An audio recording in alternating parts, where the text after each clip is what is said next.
If you fill a room with men and women, and you ask the question, have you ever feared for your life? What you will notice is that a few of the men's hands will go up. Each one of these men has a story about an isolated incident. Like, for example, the time that they got in a fight when they were a kid, or the time they got in an accident, or the time that they were traveling abroad. What happens also is that every single hand of every woman in that audience will go up into the air. Now, if you ask the question, how many of you feared for your life in the last year? Most of the men's hands will go down unless the isolated incident they're talking about occurred within that last year. And again, all of the hands of the women stay up. If you ask the question, how many of you have feared for your safety in your life in the last month? Again, all of the women's hands stay up. And the same thing happens if you ask, how many of you feared for your life in the last week? All of the hands will stay up. And this exercise usually shocks the hell out of men, because this is the one thing that men do not understand about women. And if they did understand this about women, the way they behaved around them would dramatically change.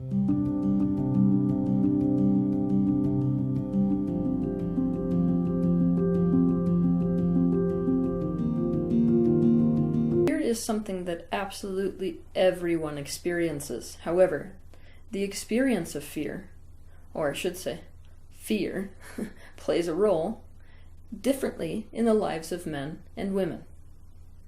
For a woman, fear is woven into her biology. It is the baseline experience of her life, whether she is consciously aware of it or not. It is something she lives with like a prey animal, day in and day out. When women have something in their life that they care about, for example, a partner, or to an even greater extent, children, this fear simply expands. It becomes even bigger.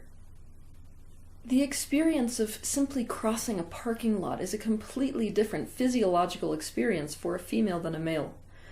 If you're interested sometime in looking into the scientific studies about the fear response, or the relationship to fear between men and women, it is completely eye-opening.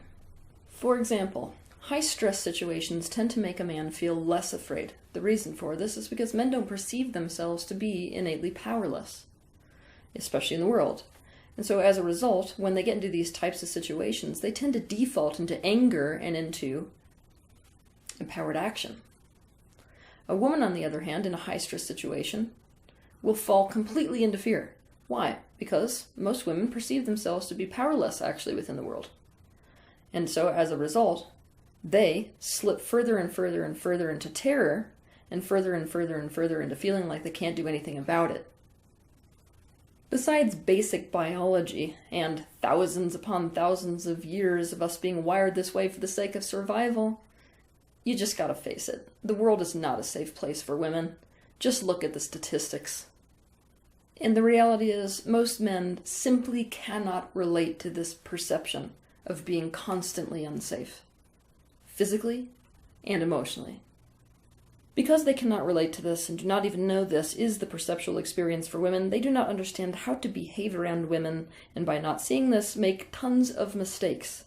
They do not understand that this baseline experience of fear that women live with every single day is the biggest determining factor for what women really want in relationships. The most important thing for women in a relationship is trustworthiness.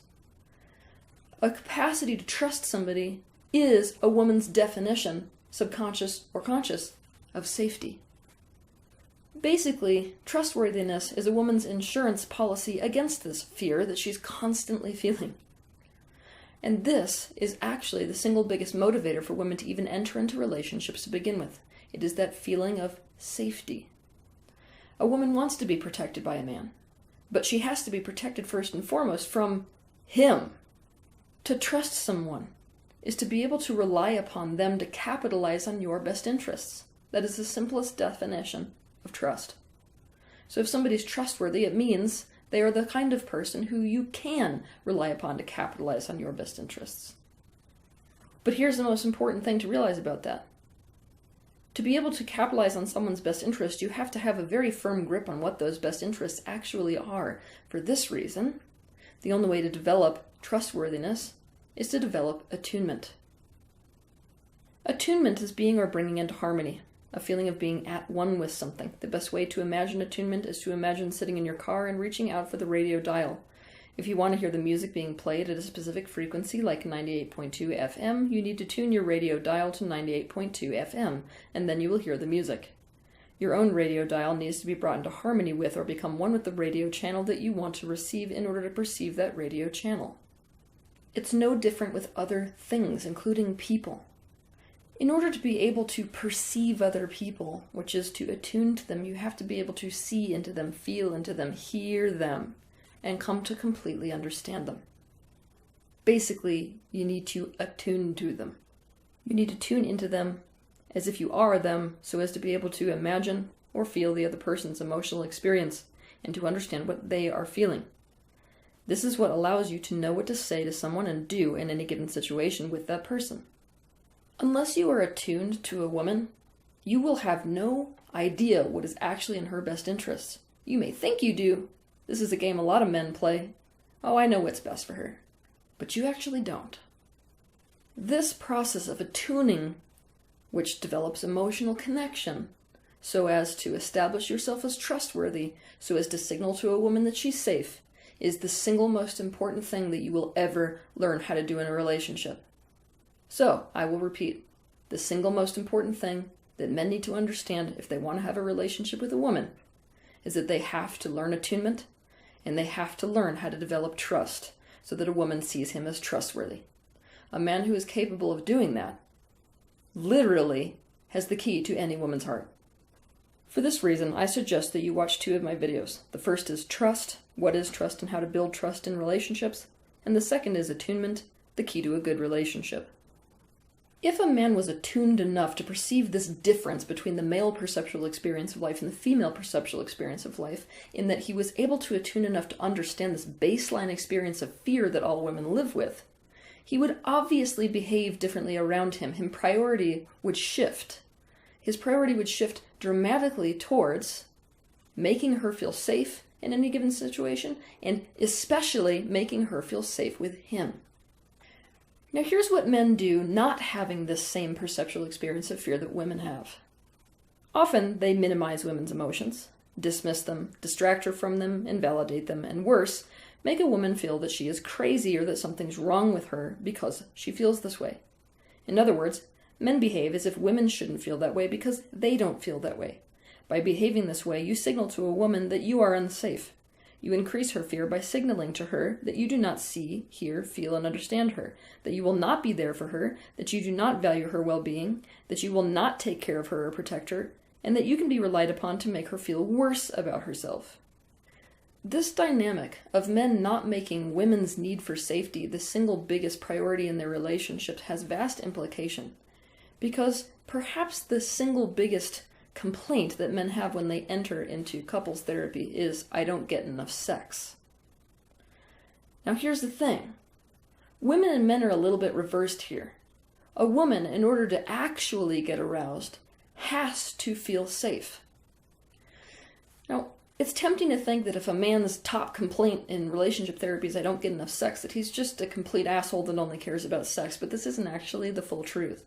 The real truth is that men need emotional closeness in a relationship just as much as women do. However, for most men, they experience needing sex in order to feel emotional connection, whereas women need emotional connection in order to have sex. Nothing prevents a woman from being able to be sexually aroused like fear. For a woman to be aroused, she must feel safe enough with you and be vulnerable, and she needs to feel emotionally connected to you to do that.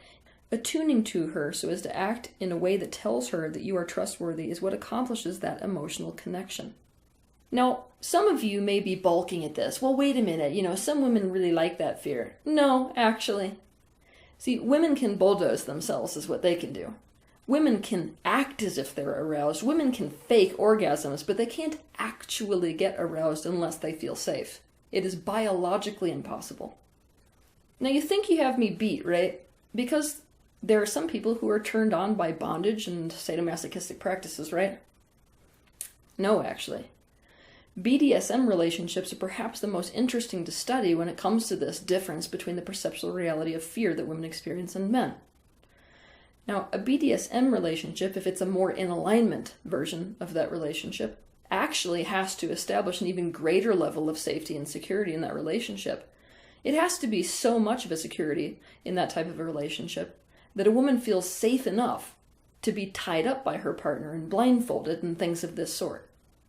Like literally, in these relationships, a person has to provide even more positive ownership than in a normal relationship in order to be able to stretch the boundaries that far. For this reason, I suggest you watch my video titled Own People: How to Take Ownership of Your Relationships. It's very important to note that if you are an emotionally unavailable man, and trust me, most likely if you are an emotionally unavailable man, you're not even going to be able to admit it to yourself, but if you're an emotionally unavailable man, you cannot create safety for the woman that you're with. Why? You're not there for her, so you're not trustworthy. Also, it will end in a woman feeling alone in her relationship. Remember, I've talked about this over and over in all of my videos. Alone to a human, and even more so a woman, equals unsafe. You will be signaling to that woman by being emotionally available that you are unsafe, and it is an absolute guarantee that relationship will end. Let's just be honest. It is not in fashion, in a world that sees fear as weakness, and in a world that will shame you for feeling fear, for women to admit that this is the actual baseline of their experience. We are so acclimatized to feeling fear that if you ask the average woman, are you feeling fear all the time? They'll be like, no, not really. Why? Because she doesn't even notice that her baseline is fear. It's difficult for women to even acknowledge or admit to the fact that she lives in a state of fear for her physical safety and well-being, as well as emotional safety and well-being, nearly constantly. We are praised if we play the tough girl. We are praised if we say we don't feel fear. We are praised if we say we don't need a man. A strong woman is seen to be a woman that does not exhibit fear, but as a result, men have no idea what is going on with us. They don't get what a woman needs because it isn't societally acceptable, since the woman fought to get rights and to be considered equal to men, for women to tell them what is going on with them, which is fear. But perhaps this will shift a little bit of your thinking around this fear automatically equating to weakness, right? Bravery is not weakness, is it? Bravery implies fear. It can't be bravery unless there is fear present. And bravery is something that all women are. Why? Because we are living in a constant state of fear and living despite of that fear. As a man, you have got to accept this reality of fear as a baseline of a woman's experience. Even if a woman does not act demonstratively afraid, she will respond to you behaving in a way that ensures her that you will dedicate yourself to her feeling safe, especially with you. Ask yourself this question. If I 100% accepted and knew that fear is what this woman was experiencing in this situation, and genuine fear, not fear that she shouldn't be feeling, how would I speak and act differently? There is nothing that is sexier or more desired in this world to a woman than a man who is always looking for ways to ensure her of her safety and well-being, and looking for ways to enhance it. Have a good week.